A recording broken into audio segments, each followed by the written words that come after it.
Dalam rangkaian kegiatan memperingati HUT BPJS Kesehatan ke-54 dan dalam upaya meningkatkan mutu pelayanan, BPJS Kesehatan Cabang Cikarang mencanangkan bulan Juni dan bulan Juli 2022 sebagai bulan pelayanan telekonsultasi dengan melalui program konsultasi dokter atau Konsuldok pada Kamis 16 Juni 2022.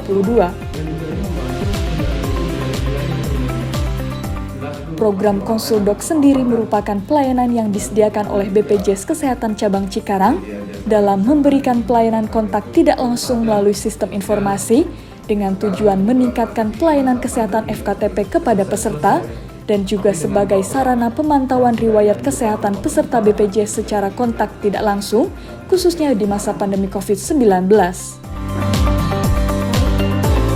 Selain dari tujuan tersebut, program Konsuldok juga merupakan salah satu upaya memastikan peran aktif FKTP sebagai kontak awal dan pintu gerbang pelayanan kesehatan di tingkat pertama, meningkatkan kepedulian mutu pelayanan dan kepuasan pelayanan program JKN. Kepala BPJS Kesehatan Cabang Cikarang Arif Setiadi menjelaskan, program telekonsultasi Konsuldok telah dilaksanakan sejak tahun 2020.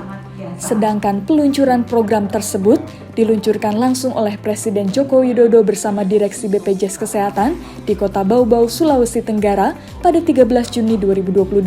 Sehingga ini saya rasa untuk memudahkan. Ini sebenarnya program yang dari tahun 2020 telah dilaksanakan.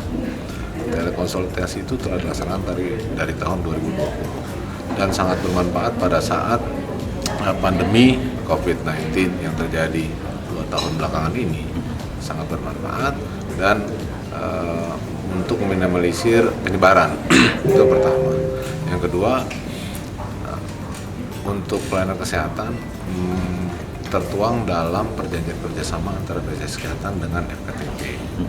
Ini sebagai salah satu fungsi mereka sebagai gatekeeper dalam atau first contact dari FKTP kepada peserta BPJS Kesehatan di tingkat pertama. Dan berikutnya manfaat untuk FKTP sendiri ini dapat meningkatkan angka kontak tidak langsung. Yang terakhir bagi kita atau bagi peserta, ya ini untuk meningkatkan kepuasan pelayanan dari FKTP kepada mereka, memudahkan, meningkatkan dan juga terpantau screening riwayat kesehatan dari peserta tersebut. Tentunya ini salah satu transformasi digital yang dilakukan oleh BPJS Kesehatan. Banyak lagi yang lain seperti antrian online nanti atau pengenalan wajah atau face recognition yang di FKTP, baik di FKTP maupun FKRTL. Jadi salah satu transformasi digitalnya ini. Jadi memang bukan berarti setelah bulan pencanangan ini selesai, bukan. Jadi berkelanjutan ini.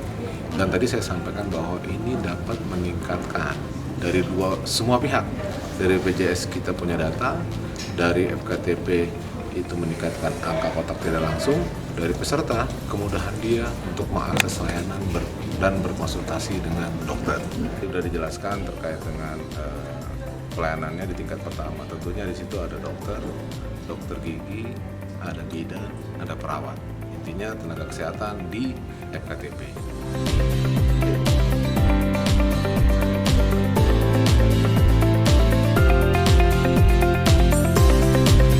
Sementara itu, Kepala Dinas Kesehatan Kabupaten Bekasi Dr. Sri Eni Mainiarti menyambut baik program telekonsultasi Konsuldok dari BPJS Kesehatan ini. Dirinya menambahkan, program ini akan memberikan banyak manfaat kepada para peserta BPJS Kesehatan dalam mendapatkan pelayanan serta efisiensi waktu serta biaya. Jadi sebenarnya pelaksanaan telekonsultasi ini sudah berjalan jauh sebelum ini.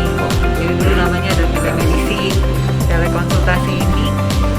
Cuman hari ini BPJS mencanangkan akhirnya lebih meminta supaya pola baru dari konsultasi jarak jauh ini bisa dilaksanakan. Jadi kalau selama ini kan kadang-kadang pasien, sebenarnya telekonsultasi itu satu kondisi juga yang seperti itu. Pasien kadang-kadang ragu nih, harus ini butuh tindakan yang seperti apa ya kira-kira. Oh ternyata memang jaga makan, istirahat yang cukup, dengan edukasi seperti itu saja sudah cukup. Kadang-kadang itulah konsultasi duluan. Jadi tidak harus datang ke rumah sakit, tidak harus jauh-jauh, atau ini membutuhkan satu biaya, waktu. Nah ini cukup dengan konsultasi jarak jauh itu bisa pasien mendapat informasi yang cukup. Tapi nanti kalau misalnya disarankan harus tetap datang, ya pasien tetap harus datang. Bisa dari dokter gigi, dokter umum, bidan, perawat, itu sebenarnya bisa. Pada prinsipnya konsultasi itu bisa, karena kan ada juga terapi misalnya tapi kalau di puskesmas nomor 1 umumnya dokter umum biasa yang akan pegang Androidnya istilahnya. Jadi kita harapkan seperti itu. Tim Liputan, Newsroom Diskonfo Santik Kabupaten Bekasi, untuk Ibu Mukti TV, melaporkan.